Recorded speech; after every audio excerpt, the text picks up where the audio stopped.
जय हिंद दोस्तों, कैसे हैं आप लोग। उम्मीद करता हूँ अच्छे होंगे। चलिए आज सेशन शुरू करते हैं।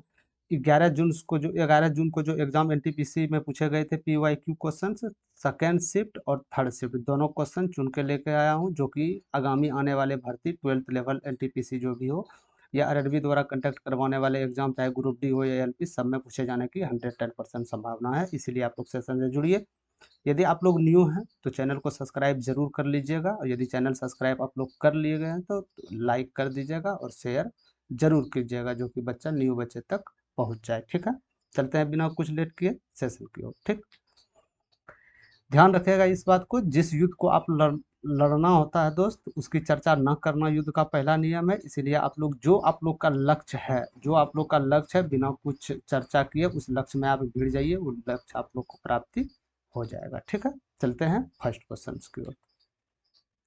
आज का पहला क्वेश्चन एनटीपीसी ग्रुप डी पहला प्रश्न है। ये आपका आरपीएफ ये एसआई सब इंस्पेक्टर में पूछा गया क्वेश्चन है। आपको बनाना है इसको, और 1 मिनट के अंदर बनाना है।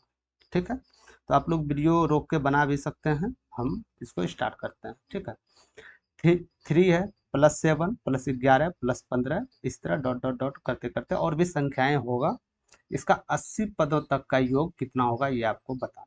मतलब 80 आप 80 बार करते चलिए, जैसे 3 7 11 15, फिर 19 आएगा, फिर 23 आएगा, इसी तरह करते करते 80 नंबर जो आपका संख्या होगा, बस 80 को जोड़ के आपको आंसर बताना है वो कितना होगा। तो क्या ये पॉसिबल है 80 संख्या जोड़ के आप उत्तर बता सकते हैं? तो नहीं। तो इसके लिए आपको याद रखना पड़ेगा, एक फार्मूला है कि यदि आप पहले 80वां नंबर संख्या मेरा क्या होगा ये निकालना है। एनवां संख्या क्या होगा, एनवां संख्या कि मेरा 80वां संख्या क्या होगा। जब 80 संख्या बोल रहा है मेरे दोस्त, तो लास्ट संख्या तो होगा, वो लास्ट वाला संख्या क्या होगा। तो उसका एक फार्मूला है a+n-1 गुना डी। ठीक है, तो क्या ए का वैल्यू क्या ले लें यहाँ, तो ए का वैल्यू आप शुरू स्टार्टिंग वाला 3 ले लीजिए। ठीक है, एन है, एन का वैल्यू आपको क्या लेना पड़ेगा, एन मतलब कितना संख्या खोज रहा है, यानी 80, ये 80 दिया गया है। और डी मतलब आपका हो गया डिफरेंस, ये दोनों का क्या है, सबका सेम डिफरेंट है, 4 है तो 4 हो जाएगा। बस वैल्यू पुट यहाँ कर देना है आपको, A3 हो जाएगा। एन का मान 80 -1, और डिफरेंस तो जानते हैं आप लोग 4 दिया गया है दो संख्याओं के बीच में। तो यहाँ 3 प्लस क्या मैं बोल सकता हूँ 79/4। तो इसको यदि कीजिएगा 36 हो जाएगा इधर, इसको गुणनफल करके 319 आ जाएगा। क्या मैं बोल सकता हूँ ये जो संख्या है ये लास्ट संख्या है मेरा, यानी कि 80वां संख्या। ठीक है, ये 80वां संख्या। लेकिन अब हमको तो ये नहीं पूछ रहा था कि 80वां संख्या क्या होगा, पूछ रहा था ये कि टोटल संख्या का योग क्या होगा। तो टोटल संख्या का जो योग होगा, टोटल संख्या का योग हो जो मेरे भाई, टोटल संख्या का योग जो होता है, सबसे पहले आप औसत निकालिए, और औसत को टोटल संख्या कितना है उससे गुना कीजिए। यानी टोटल संख्या आपके पास 80 है, टोटल संख्या में गुना करना है। ठीक है, इसमें गुना कीजिएगा तो टोटल आपका ये योग निकल के आ जाएगा, जैसा कि बताया गया है ये होगा। ठीक है, तो योग निकालने के लिए सबसे पहले औसत निकाल के उसको जितना संख्या है उस संख्या से गुना करना होता है, वही आपका योग निकल के आता है। तो इसका निकालते हैं कितना होगा टोटल योग। तो सबसे पहले बात, संख्या का योग कितना होगा, तो योग बराबर औसत क्या होगा। जब भी कोई संख्या दिया गया हो, जैसे 4 5 6 7, जब भी कोई संख्या दिया गया हो, अंतर सेम आ रहा हो सबका, तो कुछ नहीं करना, शुरू वाला और अंत वाला जोड़ के 2 से भाग दे देना। ठीक है, शुरू वाला जोड़ के 2 से भाग, जैसे 7 4 11, 11 में 2 देंगे 5.5। तो एवरेज जानते हैं 20 वाला होता है, तो हकीकत में 4.5 आ रहा है। तो ये आप करते हैं एग्जाम्पल के तौर पे, जैसे आप देखें इसी तरह कीजिए। इसका औसत कितना होगा, तो औसत सबसे लास्ट वाला संख्या क्या था, तो निकाले थे 319, सबसे लास्ट 319। शुरू वाला अंक क्या है, 3 है, 3 है डिवाइड बाय, ये मेरा औसत निकल गया। तो क्या मेरा औसत निकल जाएगा यहाँ से, 12 हो गया ये, तो 161 मेरा यहाँ टोटल, ये मेरा औसत निकल गया, ये मेरा औसत है। टोटल आपको गुना करना है संख्या से, यहाँ टोटल संख्या का योग आ जाएगा, तो कितना आ जाएगा 8 8 1288। तो ये आपका टोटल संख्या का योग हो जाएगा। Correct answer option number 3। ठीक है, कोई दिक्कत नहीं होनी चाहिए। सबसे पहले आपको यहाँ एनवां पद निकालना है, एनवां पद निकाल के फिर औसत निकालना है, औसत को एनवां पद से गुना करना है। ठीक है, यदि यहाँ मान के चलिए 60वां दिया रहता तो 60वां नंबर आप यहाँ निकालते और इसको 60 से यहाँ मल्टीप्लाई करते। ठीक है, ये VVI है, ये इसको आप ध्यान में रखिएगा। चलते हैं अगले क्वेश्चन की ओर। 3 संख्याएं का अनुपात दिया गया है, रेशियो दिया गया है। तो ये जो अनुपात दिया गया है इसका एलसीएम ये दिया गया है। संख्या कुछ और है, अनुपात क्या होता है? अनुपात वो होता है मेरे दोस्त कि जो 3 संख्याएं दिया गया है उसको कटा छटा के सबसे मिनिमम अंक पे उसको लाना होता है, उसी को अनुपात बोला जाता है। तो ये अनुपात दिया गया है, लेकिन ये एलसीएम का अनुपात नहीं दिया, एलसीएम हकीकत दिया गया। तो ये अनुपात जो होगा ना कहीं इसका तो गुणनफल ही होगा। जैसे आपको बोल दे रहा हूँ 2, 3 और 5 है, तो इसका एलसीएम निकालना, तो आप क्या कीजिएगा, तो डायरेक्ट जो संख्या सब अभाज्य संख्या है तो इसको डायरेक्ट 5 दिया 15, 15 दूनी 30, तो डायरेक्ट आप गुणा करके लिखते हैं ना। बस इसी तरह इसको यहाँ करना है। जैसे 7 बचे 35 एकम 35, क्या मैं 35 एक्स लिख सकता हूँ? ये संख्या का टोटल संख्या का रेशियो है ये मेरा, इसका एलसीएम का रेशियो आ गया।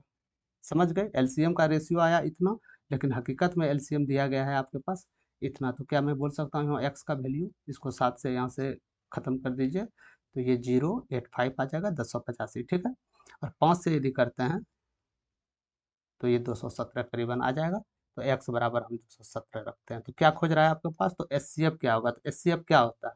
वो छोटी से छोटी संख्या जो दी गई संख्या को पूरी तरह विभाजित कर दे। तो इसमें सबसे छोटी संख्या कौन है? तो एक, बस इससे गुना कर दीजिए आप, इससे गुना कर दीजिएगा तो आपका 217 ही आएगा, यही आपका एचसीएफ होगा।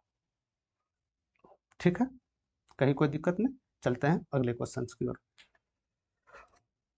तीसरा नंबर प्रश्न पूछा गया है, ये थर्ड शिफ्ट में पूछे गए थे, सेकंड और थर्ड तीनों मिला के लेके क्वेश्चन है, इसलिए आप लोग को घबराना नहीं है। ठीक है, क्वेश्चंस करते चलिए, कोई भी क्वेश्चन जो कोई भी शिफ्ट में पूछा गया हो, ये क्वेश्चंस कहीं ना कहीं और रिपीट हुए हैं। ठीक है, ज्वार और चने बाजार के मूल्यों का अनुपात इतना इतना है। ठीक है, और एक परिवार के खपत की गई मात्रा इतना है। तो ज्वार और चने का व्यय कितना कितना टोटल खर्चा हुआ है। ठीक, क्या मैं बोल सकता हूँ ज्वार, ये ज्वार है और ये चना है। ठीक है, इसका मूल्य कितना था?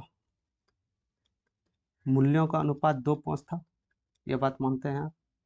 और जो खपत कोई भी परिवार इसको खपत जो कर रहा था, मतलब दैनिक जीवन में जो खर्च कर रहा था वो, उसका अनुपात कितना है?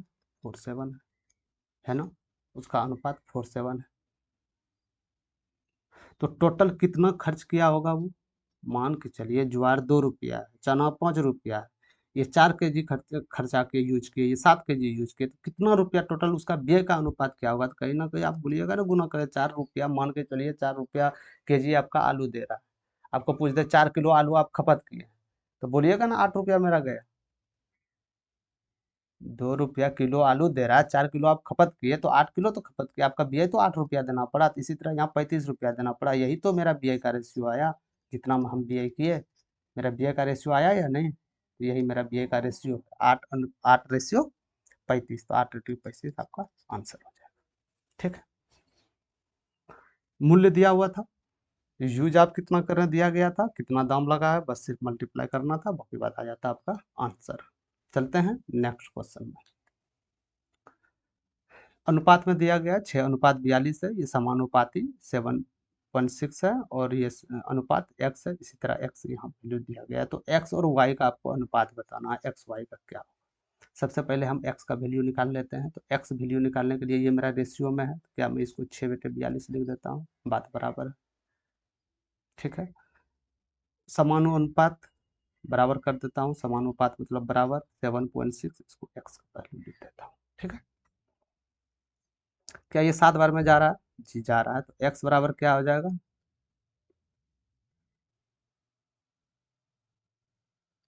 कितना आ जाएगा? 53.2। क्या आ जाएगा या नहीं आ जाएगा? अरे इसको जब हम डिवाइड करेंगे, 7 से इसको गुना करेंगे, 2 4 आएगा, 7 49 4 53। ठीक है, एक्स का वैल्यू आ गया। आप वाई का वैल्यू आपको निकालना है, तो वाई का वैल्यू करने के लिए बस इसी के अनुपात में आपको करना है, समानुपात मतलब बराबर 6/y। कहीं ना कहीं ये कॉर्नर पे जाएगा, 3y हो जाएगा 36। वाई का वैल्यू क्या निकल के आया आपके पास? 12। बस रेशियो पूछा गया, रेशियो आपको निकालना है, निकाल नहीं सकते हैं आप लोग? रेशियो निकालिए एक्स वाई। तो एक्स वाई क्या है? 53.2, और वाई का वैल्यू क्या दिया गया है? 12। तो इसको उड़ाइएगा तो ये साइड आ जाएगा, तो इसको आप कर दीजिए। क्या बार में जा रहा है? 4 बार में जा रहा है, ऑप्शन से तो लग रहा है 4 बार में। और ये कितना आ जाएगा? 133। ये आपका उत्तर रहा। अब आप बोलिएगा कि ये सब सवाल को रेशियो ऑप्शन क्यों देख के क्यों नहीं हो, क्योंकि ये सब सवाल से बहुत इजीली सवाल है, ऐसे भी आप बना सकते हैं, ठीक है। और वो सब सवाल थोड़ा कॉम्प्लिकेटेड सवाल होता है जिसमें टाइम अधिक, मैक्सिमम लड़का टाइम उसमें ज़्यादा जाता है, तो उस सवाल को आप सबसे कम समय में कीजिएगा तो उसका बेनिफिट आपको मिलेगा एग्जाम्स में, ठीक है। चलते हैं अगले क्वेश्चन की ओर। आज का 5वां नंबर सवाल, निम्नलिखित में से कौन सी संख्या 43 और 32 दोनों से विभाज्य है? ये संख्या कौन संख्या है वो आपको बताना है। इसको आप ऑप्शन से कर सकते हैं, ये ऑप्शन से ही होगा आपका, ठीक है। तो सबसे पहले 43, 43 को ना करके थोड़ा कॉम्प्लिकेटेड पड़ जाएगा, तो 32, 32 से विभाज्य होने वाली संख्याएं, यदि कोई संख्या 32 से विभाज्य हो रहा है तो क्या मैं बोल सकता हूँ वो दो संख्या 2 से भी विभाज्य होगा, 4 से भी विभाज्य होगा, 8 से भी विभाज्य होगा, 16 से भी विभाज्य होगा और 32 से भी विभाज्य होगा। वो संख्या इस संख्याओं सबसे विभाज्य होगा, मतलब सबसे ये कटेगा संख्या, ये जो 32 से कट रहा। जैसे मान के चलिए जैसे 64 कट रहा है, 32 से कट रहा है ना 64, तो वो संख्या सब जो जो इसमें है सबसे कटेगा वो संख्या। तो आइए लास्ट में इकाई अंक ऑप्शन पे चलते हैं डायरेक्ट। इकाई अंक क्या सम संख्याएं, क्या दो लास्ट में इकाई अंक 1 है, इसको विभाजित कर सकता है? कभी नहीं कर सकता है इसको, तो ये ऑप्शन हो ही नहीं सकता आपका। अब आ गए 3 में, तो हो सकता है तीनों इकाई अंक सम है, तो ये हो सकता है। 2 को हटाता हूँ, 4 को अब पकड़ता हूँ। तो 4 से विभाज्य होने का नियम क्या है? तो 4 से विभाज्य वही संख्या हो सकता है जिसका 2 अंक 4 से डिविजिबल है, 4 से विभाज्य। 2 अंक, अब इसमें देखिए कौन 4 से लग कट रहा है, 2 अंक। क्या ये 78 4 से डिवाइड होगा? कभी नहीं होगा। 34 होगा? कभी नहीं होगा। बस एक ही ऑप्शन बच गया सी। तो सब क्वेश्चंस में आपको उत्तर पे नहीं जाना, ऑप्शन पे। वैसा क्वेश्चन लगे, डिफिकल्ट वाला क्वेश्चन लगे, तो आप ऑप्शन का सहारा ले सकते हैं निकालते वक्त, ठीक है। ठीक है, यहाँ हम 43 कुछ नहीं करना पड़ा, ये जैसा तैसे रह गया ये, ठीक है। तो ये लॉजिक लगाना पड़ेगा एग्जाम से क्लियर करने के लिए, ठीक है। चलते हैं छठे नंबर क्वेश्चन की ओर। 14 सेंटीमीटर त्रिज्या वाले वृत्त में 180 डिग्री के केंद्रीय कोण वाले त्रिज्या खंड का क्षेत्रफल ज्ञात करना है आपको। ज्ञात है, यहाँ याद रखिएगा, ज्ञात करना है। तो क्या होगा? 14 सेंटीमीटर त्रिज्या वाले वृत्त के 180 डिग्री केंद्रीय कोण का त्रिज्या क्या होगा? हम जानते हैं कि यदि वो 180 डिग्री नहीं दिया रहता, सपोज डेट मानते हैं, यदि ये 180 डिग्री नहीं दिया हुआ रहता, तो क्या मैं बोल सकता हूँ कि इसका जो एरिया होता वो पाई आर स्क्वायर होता? क्योंकि वृत्त का एरिया बचपन से पढ़ते आ रहे हैं पाई आर स्क्वायर। तो ये पूछ रहा है, तो पाई आर स्क्वायर आ कहाँ से रहा है? ये पूरा सर्कल का आ रहा है, यानी 360 डिग्री का आ रहा है। ये सर्कल कितना वैल्यू? 360 डिग्री, 360 डिग्री का वैल्यू पाई आर स्क्वायर आ रहा है, ठीक है। 360 डिग्री का वैल्यू पाई आर स्क्वायर होता है, ठीक है। इसको नहीं लिखता हूँ यहाँ 360 डिग्री, लेकिन तो मान लेते हैं हम बड़ा कितना सबसे त्रिज्या आ रहा है 360 डिग्री का, एरिया कितना आएगा? तो एरिया निकालने के लिए यहाँ से एरिया निकाल लेते हैं, 22/7 आपका इसका त्रिज्या दिया गया है। त्रिज्या कितना है? 14 सेंटीमीटर है ना, 14 सेंटीमीटर, तो 14 का स्क्वायर कर लेता हूँ, कोई दिक्कत? तो यहाँ से 2 बार में चले गया, यहाँ 44 गुना 14 आप लिख सकते हैं। यहाँ तक कोई किसी को दिक्कत नहीं?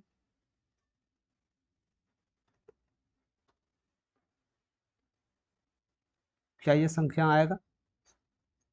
क्या ये मेरा टोटल एरिया आएगा वर्ग स्क्वायर? ये मेरा टोटल एरिया आएगा ना, 616 टोटल आ गया।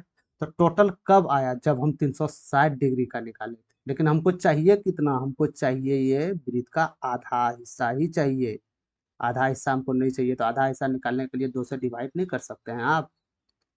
308 आ जाएगा ना इसका, 308 इज करेक्ट आंसर। समझ गए? कोई दिक्कत नहीं। और यदि आप चाहते हैं कि इसका फार्मूला से डायरेक्ट कैसे ये फार्मूला याद करके डायरेक्ट निकालें, तो कुछ नहीं करना है आपको, पाई आर स्क्वायर करना है और थीटा बटे 360 लिख देना। थीटा मतलब जो आपसे जिस कोण के लिए वो पूछ रहा है वो थीटा 360, ठीक है। तो हमने तो वही किया, थीटा का मान 180 रख लिया, डायरेक्ट 360 भागा हाफ से दे दिए। सेम तो कंडीशन लागू हो रहा है ना, तो लिखने के बजाय डायरेक्ट हम कर डालें, ठीक है। कहीं कोई दिक्कत नहीं। चलते हैं अगले क्वेश्चन की तरफ। एम एन और एक्स वाई दो समांतर रेखाएं हैं, तो मैं समांतर रेखा यहाँ बना लेते हैं, क्वेश्चन को एक बार पढ़ लेते हैं। एक रेखा बी के इन्हें प्रतिच्छेद करती है। यदि एन बी के 78 डिग्री है और वाई के बी का मान क्या होगा ये आपको बताना है। तो एम एन और एक्स वाई दो समांतर रेखाएं तो यही होता है, एक दूसरे के नीचे, है ना, समांतर रेखा है। एक रेखा बी के इन्हें प्रतिच्छेद करती है, तो प्रतिच्छेद मतलब इसके आर पार हो जाना, प्रतिच्छेद कर रहा है। कौन कौन किस जगह पे कर रहा है, तो बी पे कर रहा है और के पे कर रहा है। तो क्या मैं इसको के, इसको मैं बी बोल दूं ना, के बी, ठीक है।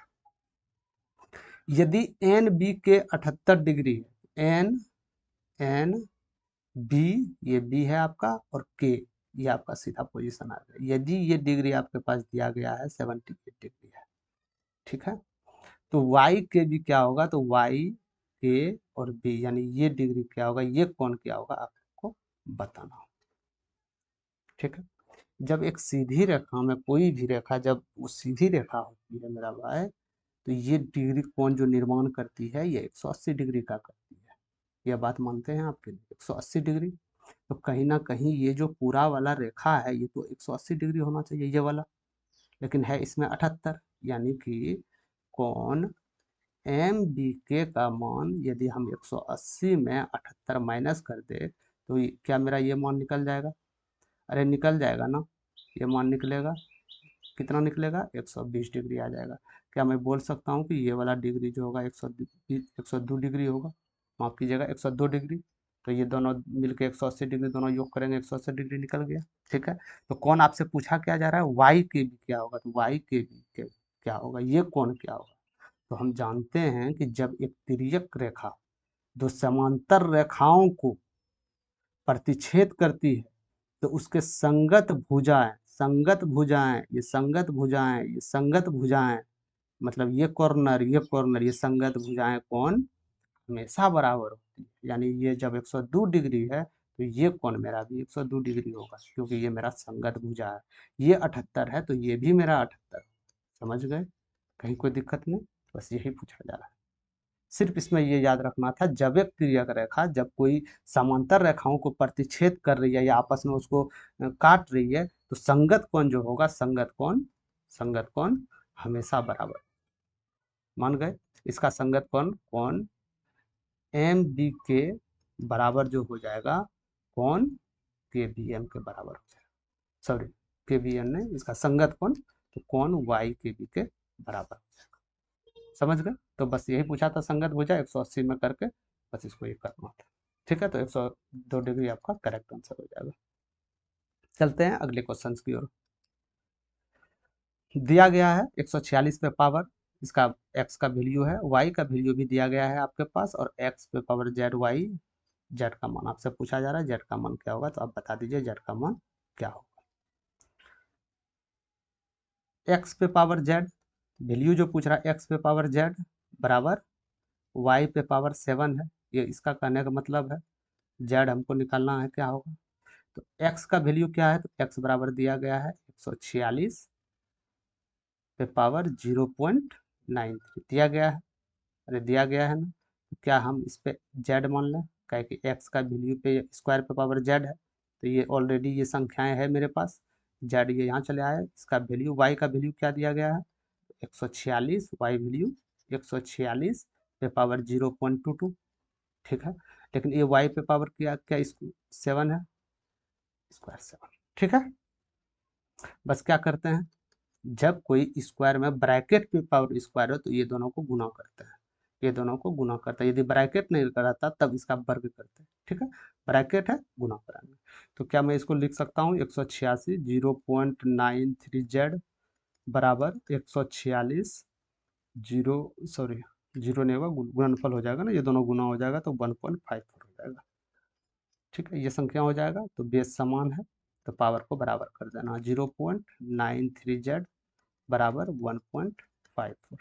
क्या मैं जेड का वैल्यू यहाँ से लिख सकता हूँ 1.54 अपॉन 0.93, दोनों दो अंक के बाद दशमलव है तो ये उसको उड़ा ले जाएगा, ठीक है। तो ये कितना बार में जा रहा है, दो बार में करते हैं तो दो बार में बहुत ज़्यादा हो रहा है, एक बार में कम हो रहा है, यानी 1.5 के लगभग इसका आंसर आपका आएगा। देखिए दो दो तो हो ही नहीं सकते ऑप्शन से, पाँच जब दो नहीं तो पाँच कहाँ, तीन, तीन कभी नहीं, एक ही ऑप्शन बचा। तो ऐसे ऑप्शन से आप छटाई कर सकते हैं बिना कोई विभाज्य नियम लगाए। ठीक है, तो ये आपका 1.66 करीबन हो। ठीक है, कुछ नहीं था, बराबर करना था, उसको वैल्यू को गुना करना था, उसके बाद बराबर कर देना था बेस समान रहने पर। ठीक है, सेकंड शिफ्ट में पूछा गया क्वेश्चन से। चलते हैं अगले प्रश्न की ओर। मध्यमा अनुपाती दिया गया, मध्यमा अनुपाती क्या होगा? तो मध्यमा अनुपाती क्या होता है? बी बराबर रूट अंडर ए सी, पता है ना? अरे मेरे भाई, कोई मान के चलिए ये संख्याएं दिया गया है, समानुपाती सी, सॉरी समानुपाती बी और सी। तो मध्यमा अनुपाती पूछ रहा है, तो मध्यमा अनुपाती मेरे पास ये हो जाएगा, तो क्या हो जाएगा, बी स्क्वायर बराबर ए सी। तो यहाँ से बी बराबर रूट अंडर ए सी, यही आपका मध्यमा अनुपाती निकलता है। ठीक है, तो यहाँ से मध्यमा अनुपाती बी बराबर ए सी, तो बी बराबर क्या आ जाएगा, रूट अंडर ए का वैल्यू क्या है, 18 प्लस 8√2, और इधर क्या है, सी का वैल्यू 15 माइनस 2। क्या ये है? अरे है ना, तो बस दोनों को गुना करना है आपको, करना स्टार्ट कीजिए, कुछ नहीं करना है। पहले 18 को 15 से करना है, तो कितना हो जाएगा, रूट अंडर 18 से 15 करेंगे तो 70 हो गया, और 7 हो गया, 270 हो गया आपका। ठीक है, इससे ये गुना हो गया। अब ये जो 18 जो है, इसको इससे गुना करना है, पहला नंबर इससे गुना करना, दूसरा नंबर इसको गुना करना। ठीक है, तो कितना हो जाएगा, माइनस 36√2। ठीक है, कहीं कोई दिक्कत नहीं, प्लस। अब ये जो संख्या है, ये संख्या को पहले इसके बाद, फिर इसके बाद ये पहला नंबर पे, फिर ये दूसरा नंबर पे, इसको गुना करना है। तो पहला करते हैं, कितना आ जाएगा, 15 अट्ठे 120√2, क्या मैं बोल सकता हूँ 120√2, और माइनस ये कितना आ जाएगा, 8√2 गुना 2√2, तो 8 गुना 16, √2 2, 16 गुना 2 32। ठीक है, इतना आ गया आपके पास। अब यहाँ से आप निकाल सकते हैं, 270 में अब 32 माइनस कीजिए, कितना आ जाएगा, 8 आ जाएगा, यहाँ 3 आ जाएगा, यानी 238। ऑप्शन से देखिए, चलिए 238 सब में है, वाह, कोई दिक्कत नहीं है। 120√2 प्लस में है, अब माइनस उसमें 36 रूट जा रहा है, कहीं ना बोलेंगे हम प्लस आएगा क्योंकि प्लस वाला वैल्यू ज़्यादा है, इसको माइनस कीजिएगा, कितना आ जाएगा, 84√2। यही तो आपका, हाँ, उत्तर यही है आपका, 238 84, एक ही में 84। ठीक है, मध्यमा अनुपाती बोले रूट अंडर में दोनों को गुना कर देना।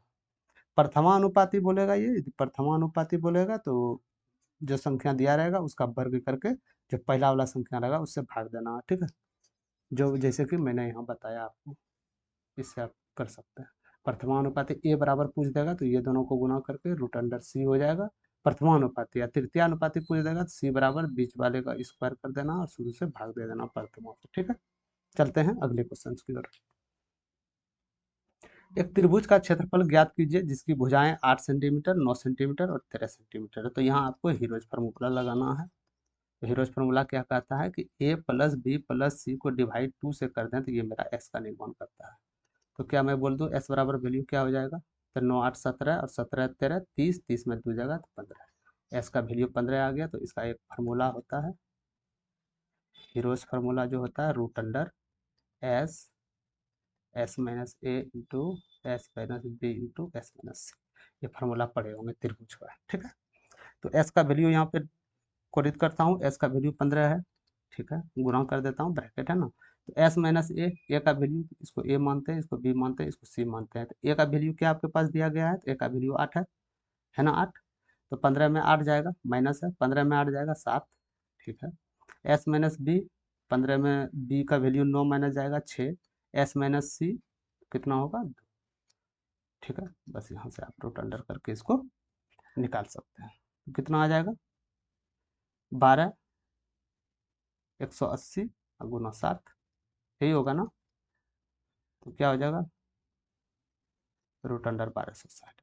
रूट अंडर 1260 किसका है, रूट अंडर लास्ट में जीरो है, इकाई डिजिट, यानी कहीं ना कहीं ये 0.50 में आएगा। तो 35.50 इसका उत्तर होगा, ऑप्शन नंबर ए। ठीक है, इसको 1236 ऐसे देख सकते हैं, यदि 40 का हम करते 1600 आता है, नहीं 35 का यदि करेंगे, 35 का यदि आपको स्क्वायर करना होता है तो कुछ नहीं कीजिए, 3 है, 3 9, इसको 2 अंक पे उठा कर लिखना है, 5 5 25, तो 25 लिख देना है। ये दोनों को गुना कीजिए, 15 अब 15 फिर स्क्वायर में गुना, 15 15 दूनी 30, तो बीच में एक अंक छुड़ा के लिखना, 2 9 3 12, यानी 1225 आ रहा है। तो हम बोल सकते हैं कि 35 से थोड़ा सा ऊपर होगा, यानी 35.5 के करीब होगा। ठीक है, 35.5 के करीब। ठीक है, चलते हैं अगले क्वेश्चन की ओर। चतुर्भुज पी क्यू आर में क्रमशः कोण पी कोण क्यू कोण आर कोण और ये कोण अनुपात इतना अनुपात दिया गया है, तो किस प्रकार का चतुर्भुज है ये बताना है। काइट पतंग है, या समलंब है, या स्क्वायर है, या आपको रोम्बस है, ये आपको बताना है। तो एक समचतुर्भुज है, P Q R S, P Q R S है। ठीक है, लेकिन हम एक बात जानते हैं, पी क्यू आर एस का वैल्यू दिया गया है रेशियो में, कोण का रेशियो दिया गया है ना, कितना है 2 8, 2:8, रेशियो 3:7 है। तो हम जानते हैं कि चतुर्भुज का तीनों कोणों का योग कितना होता है, 360 डिग्री। अरे होता है ना, सॉरी, चारों कोणों का योग, एक कोण, दो कोण, तीन कोण, चार कोण, 90 चौके 360 डिग्री। तो इसका वैल्यू टोटल इतना है, तो इसका योग का वैल्यू कितना होगा, इसको जोड़िए, 8 2 10 3 13, 13 7 20, यानी बोल सकते हैं कि अनुपात 20 का वैल्यू 360 संख्यक रूप से बराबर है। तो एक का वैल्यू कितना आ जाएगा, 18, 18 आ जाएगा। तो इसका क्या मैं बोल सकता हूँ कि पी का जो कोण होगा वो 36 डिग्री होगा, क्यू का जो कोण होगा तो ये 18 64 144 होगा, आर का जो कोण हो जाएगा आपके पास 54 हो जाएगा, और एस का जो कोण हो जाएगा तो 8 7 56 5 12 हो जाएगा, 156 हो जाएगा। क्या मैं बोल सकता हूँ। तो यदि P यहाँ हम 36 लिख देते हैं, P 36 है, Q 144 है, और ये 54 है, और ये फिर 126 है। तो कौन सा ये, तो ये चतुर्भुज है, ये आपको बताना है। ये पतंग नहीं है, तो सॉरी, समलंब नहीं है ना, नहीं है ये। क्योंकि समचतुर्भुज का जो होता है ना मेरे भाई, ये कोण जो होता है, ये सामने वाला कोण, समचतुर्भुज ये वर्ग सब है, ये सामने वाला कोण हमेशा बराबर होता है। लेकिन क्या इसका सामने वाला कोण बराबर है, कभी नहीं। एक 36 है तो एक 54 है, एक 44 है तो एक 126 है। तो ये आपका ये हो जाएगा, समलंब चतुर्भुज हो जाएगा। ठीक है, क्योंकि स्क्वायर रहता या समचतुर्भुज रहता या पतंग रहता तो कॉर्नर का जो कोण होता है वो हमेशा बराबर होता है, इसका कोई भी कोण बराबर नहीं है, यानी ये समलंब चतुर्भुज है।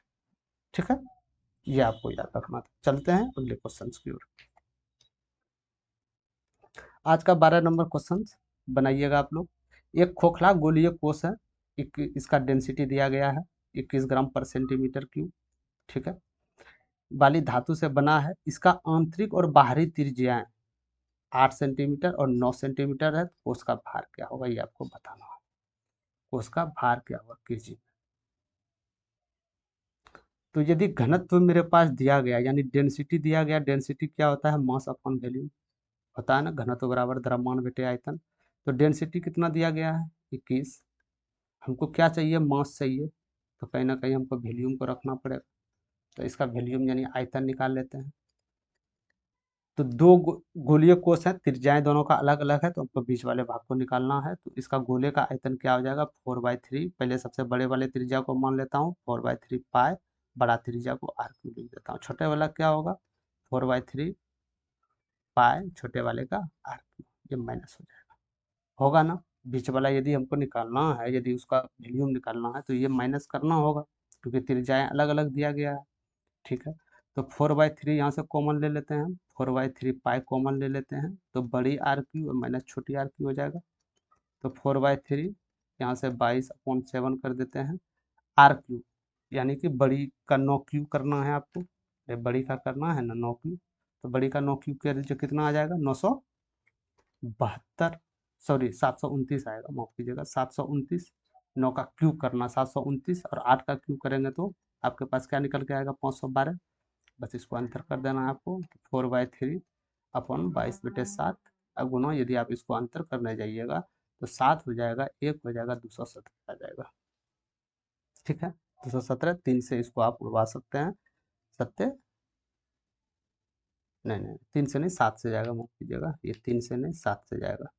तो 7 से ये क्या आ जाएगा, 3 और 1, बस ये आपका आ गया, कितना आ गया, 4, 12 गुना 22, यही आपका उत्तर होगा। सॉरी, नहीं नहीं, ये आपका क्या होगा, आयतन होगा, आयतन होगा। तो आपके पास आयतन क्या निकल के आया, क्या मैं आयतन लिख सकता हूँ, आयतन क्या निकल के आया,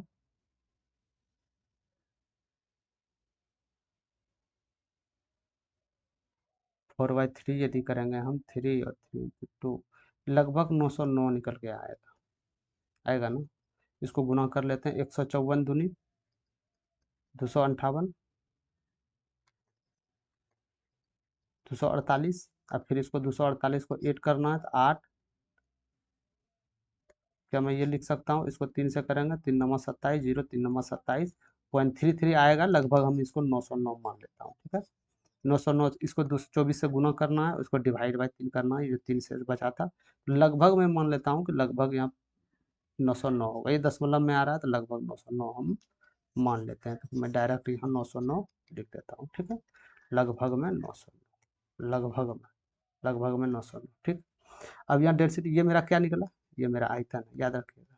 तो यहाँ किलो निकालने के लिए क्या करना पड़ेगा, वजन निकालने के लिए, ये 21 है, डेंसिटी कितना है, ग्राम पर सेंटीमीटर क्यूब है, केजी में नहीं है, लेकिन केजी में क्वेश्चन में पूछ रहा है आंसर, केजी में क्या होगा, तो 21 है। मास निकालना है, ठीक है। वैल्यूम कितना निकल कर आया, 909।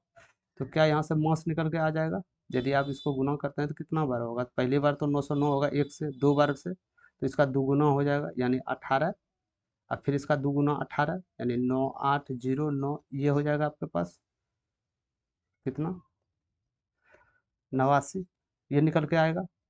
क्या निकल के आएगा, ये ग्राम में निकल के आएगा, ग्राम में निकल के ही आएगा। इसको किलो में बदलने के लिए क्या करना पड़ेगा, 1000 से आपको भाग देना पड़ेगा, तो 3 अंक के बाद दशमलव, तो हम बोल सकते हैं 19.089 केजी में आ जाएगा ये आंसर, ठीक है। तो 19.089 के लगभग कौन है, 19 तो एक ही नजर आ रहा था, यही आपका उत्तर होगा, ठीक है। क्योंकि हमने यहाँ संख्या 109 लगभग में माना था, इस पॉइंट में कुछ 33 और आता तो हमने इसको इग्नोर किया, तो इसमें ये जुटेगा ना इसका परसेंटेज, तो इसका 19 समथिंग 089 आ रहा है, 96 होगा, ठीक है। चलते हैं अगले क्वेश्चन की ओर।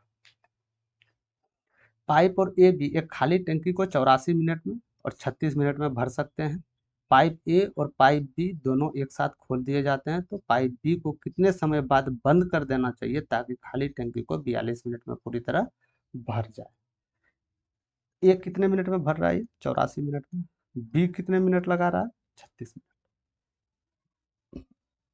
तो टोटल हम क्षमता एक मान लेते हैं, क्षमता वही होता है जो आपका एलसीएम होगा, जो पूर्ण रूप से ये संख्याएं कट जाए ना, तो इसका एलसीएम क्या हो जाएगा, एलसीएम इसका क्या हो जाएगा।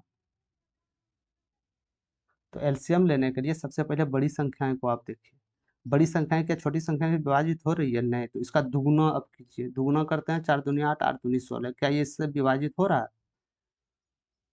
बोलिएगा नहीं। तो इससे फिर 3 गुना लेंगे, 3 गुना कितना, 4 तिया 12 के 2 हाथ में 1, 8 तिया 24 1 25 252, क्या ये 36 से विभाजित हो रहा है, हाँ, 7 बार में हो रहा है ना, शिक्षक 42, हाथ में 4, सत्या 21 4 25, 7 बार में, यानी मैं बोल सकता हूँ कि ये 252 ही संख्या जो दोनों से विभाजित होगा, यानी ये एक दिन में 7 करेगा, एक दिन में 7 इकाई काम करेगा, इतना बात मानते हैं कि नहीं। और ये जो एक दिन में करेगा कितना इकाई करेगा,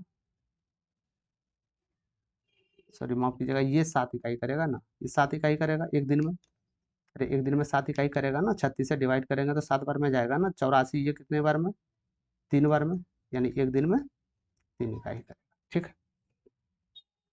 अब क्वेश्चन में, प्रश्न में बोला जा रहा है पाइप ए को कितने समय बाद बंद कर देना चाहिए ताकि कुल टैंकी 42 मिनट में पूरी तरह भर जाए, कुल टैंकी, यानी कि पहले भी कर रहा था और बाद में भी योग कर, तो क्या मैं बोल सकता हूँ कि बी को बंद कर रहा है तो ए कहीं ना कहीं पूरा काम करेगा, तो ए एक दिन में कितना इकाई काम कर रहा था, 3, लेकिन 42 मिनट ये तो पूरे समय के लिए कर रहा है, तो कितना हो जाएगा, 6 और 4 तिया 12, यानी हम बोल सकते हैं कि सिर्फ ए जो मेरा काम कर रहा है 126 इकाई काम कर रहा है। टोटल मेरा काम है कितना, टोटल काम मेरे पास निकल के आया था कितना, 252, लेकिन ए द्वारा काम किया जा रहा है कितना, 126, तो क्या मैं बोल सकता हूँ 20 बी के लिए शेष काम ये मेरा बचा, जब बी मेरा शेष काम के लिए कितना बचा, सॉरी 126 शेष के लिए, तो बी कितने दिन में ये कर सकता था, ये किया था, तो कितना हो जाएगा, 7 का 7, 5 7 8 56, यानी 28 मिनट, ये समय 28 मिनट करके ये निकल गया था।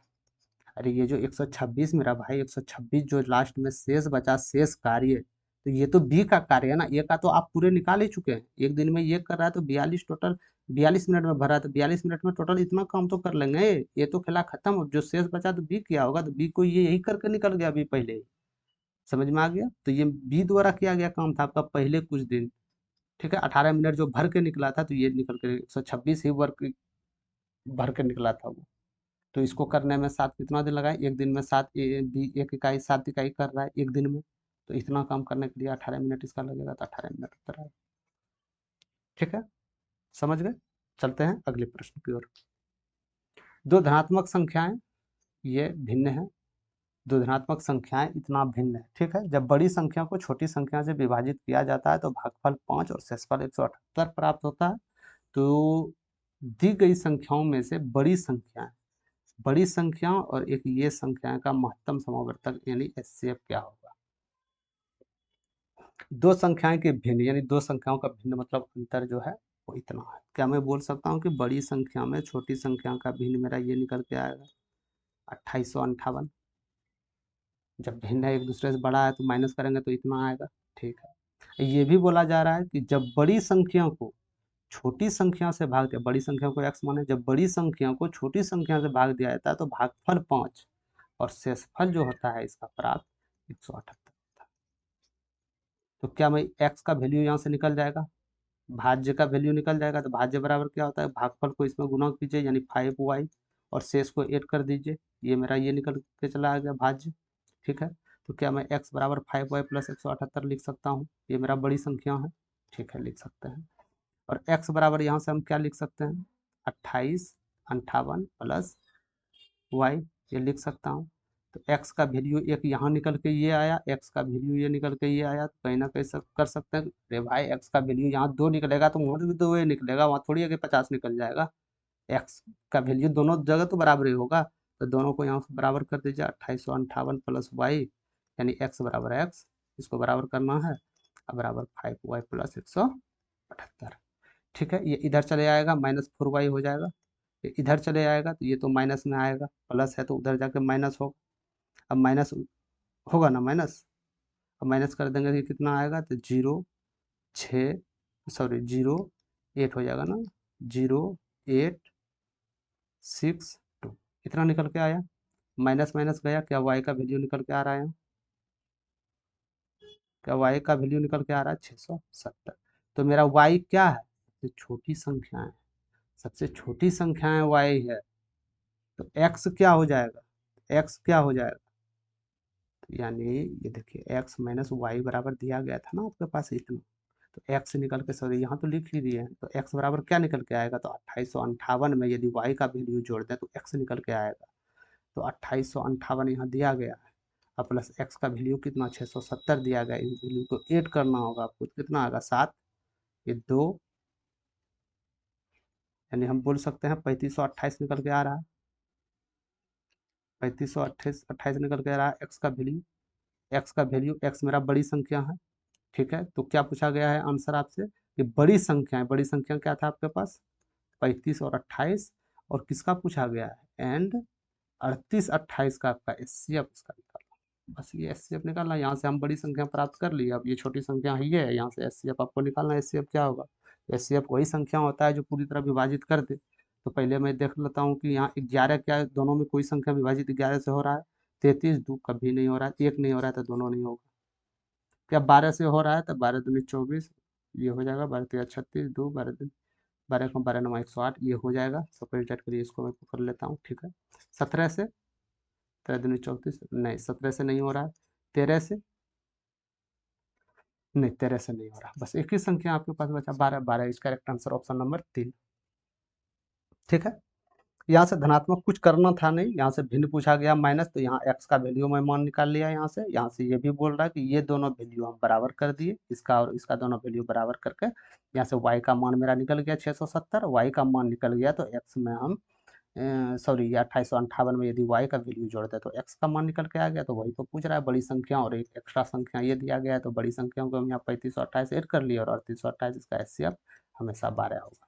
ठीक है, चलते हैं अगले प्रश्न की ओर, लास्ट में करवा देंगे। ठीक, चलते हैं अगले क्वेश्चन की ओर।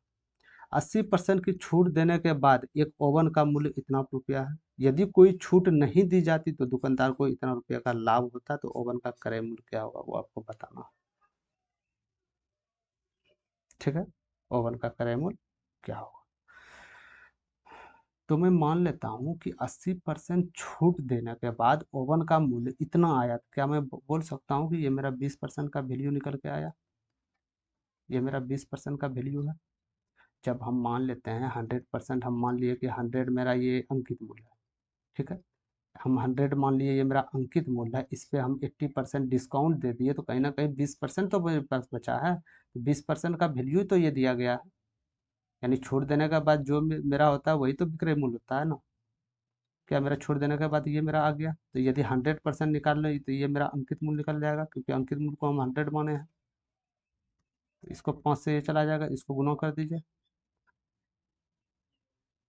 क्या मेरे पास ये संख्या निकल के आया, तो ये मेरा क्या है, अंकित मूल्य, ये मेरा अंकित मूल्य है। अब आगे क्वेश्चन में बोला गया है कि दुकानदार को यदि वो छूट नहीं देता, ये जो 80% छूट दे रहा था, यदि वो छूट नहीं देता, एमपी, ये मेरा एमपी है, यदि सीपी यानी जिस वस्तु पे हम खरीदे तो कुछ पे खरीदे होंगे, यदि हम इस पे छूट नहीं देते, सॉरी यदि हम इस पे छूट नहीं देते, एमपी पे कोई छूट हम नहीं देते, डायरेक्ट इसी मूल्य पे हम बेचते, तो हमको 48% का प्रॉफिट आता, 48% का प्रॉफिट आता है। तो आपको ये संख्याएं बताना है, ये संख्याएं बताना है कि ये क्रय मूल्य क्या होगा। 48% का प्रॉफिट सपोज डेट करिए, यदि 100 को 100 मानते हैं तो इसका 48% ज़्यादा आ रहा है, यानी 148 का वैल्यू 100 और 48 प्लस आ रहा है, 148 का वैल्यू इतना आ जाएगा। तो 100% सीपी को मानिए आप, 100% कितना हो जाएगा, तो इसको करना क्या बार में जाएगा ये, तो ये एक इतना चला गया, और यदि हम इसको करते हैं तो 1 3 और 8 7 56, ये 7 आ जाएगा, और 7 हाँ 20 आ जाएगा, 5 40, 175 निकल के आ रहा है, तो 100% का निकालना है तो 175 सौ निकल के आ जाएगा, ये आपका अंकित मूल्य होगा। ठीक है, ये आपका अंकित मूल्य होगा। कुछ नहीं किया है यहाँ, 80% छूट था, छूट दिया गया था, छूट दिया गया तो वो पैसा तो आपका गया छूट वाला, 20% वैल्यू बच गया, 80% छूट गया तो यानी 20% का वैल्यू बचा, 20% का वैल्यू इसके बराबर आपको कर देना।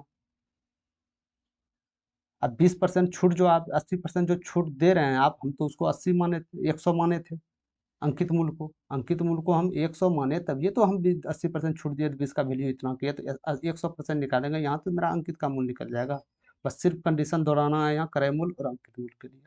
ठीक है, अंकित क्रय मूल्य को 100 मान लिया, तो अंकित मूल्य आपका 148 चले जाएगा, क्योंकि 48% वैल्यू, तो 148 का वैल्यू आपके पास ये निकल के आया, तो 100 का वैल्यू आपके पास निकल के आ जाएगा। ठीक है, चलते हैं अगले क्वेश्चन की ओर। ए 2 दिन में एक काम पूरा कर सकता है और बी उसी काम को 52 दिन में पूरा कर सकता है। ठीक है, बी ने अकेले 26 दिन काम किया और काम छोड़ दिया, तो ए अकेले शेष काम को कितने दिनों में पूरा कर सकता है, एनटीपीसी सेकंड शिफ्ट में पूछा गया है। तो ए 2 दिन में कर रहा है, इसको सिंपल लिख दीजिए, बी कितना दिन में, 52 दिन में। टोटल काम कितना है, क्या मैं टोटल काम लिख सकता हूँ यहाँ, तो क्या वो बड़ी संख्या इस सब में ढूंढिए, बड़ी संख्या ढूंढिए, क्या बड़ी संख्या छोटी संख्या से विभाज्य है, तो हाँ है, तो यही एलसीएम होगा आपका, यानी 52 आपका एलसीएम होगा।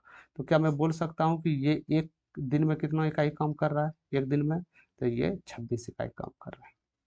ये एक दिन में कितना काम कर रहा है, तो 1 इकाई काम कर रहा है। अरे भाई 1 इकाई एक दिन में कर रहा है, तभी ना 52 टोटल काम करने में 52 दिन लगा रहा है, ये एक दिन में 26 काम कर रहा है, तभी तो ये 52 टोटल काम करने में मात्र 2 दिन में खत्म करेगा। कहना कह सकते हैं कि इसका इफिशियंसी ये है, काम करने की क्षमता ये है, इतना इकाई कर रहा है ये। ठीक है, अब बोला जा रहा है बी ने अकेले 26 दिन काम किया और काम छोड़ दिया, बी ने अकेले 26 दिन किया, तो बी एक दिन में कितना कर रहा था, बी एक दिन में 1 इकाई कर रहा था, तो 26 दिन में कितना काम करेगा, 26 इकाई काम करेगा। टोटल इकाई कितना है, 52, इसमें बी कितना करके चला गया आपका, 26 इकाई काम करके चले गया, तो टोटल काम ए के लिए कितना बचा है, ए के लिए 26 काम बचा है। लेकिन ए एक दिन में काम करते हैं कितना, 26 इकाई, ये एक ही दिन में कर लेते हैं और काम बचा है 26 ही इकाई, तो हम बोल सकते हैं ये एक ही दिन में करके निकल लेंगे। तो ये एक दिन आपका उत्तर हो जाएगा। ठीक है,